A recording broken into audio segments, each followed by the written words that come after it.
సిరిసిల్లాలో శ్రీ వెంకటేశ్వర స్వామి బ్రహ్మోత్సవాలు నిర్వహించారు. రథోత్సవం కన్నుల పండుగగా జరిగింది. ఆలయ సమీపంలోని పురవీధుల్లో రథంలో శ్రీ వెంకటేశ్వర స్వామి తిరుగుతూ భక్తులకు దర్శనమిచ్చారు. స్వామివారి దర్శనానికి భారీగా భక్తులు తరలివచ్చారు. ఈ రథోత్సవంలో ప్రభుత్వ విప్ ఆది శ్రీనివాస్ పాల్గొని స్వామివారికి మొక్కులు చెల్లించుకున్నారు.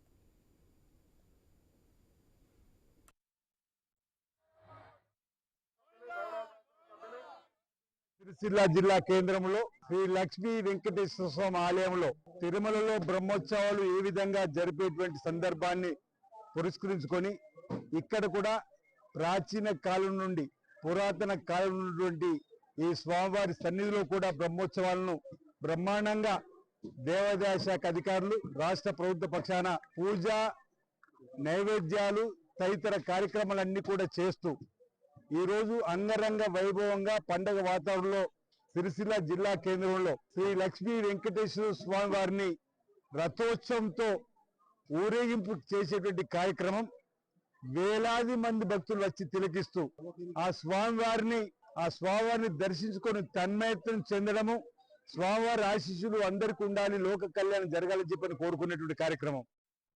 రాజన్న సిరిసిల్ల జిల్లా కేంద్రం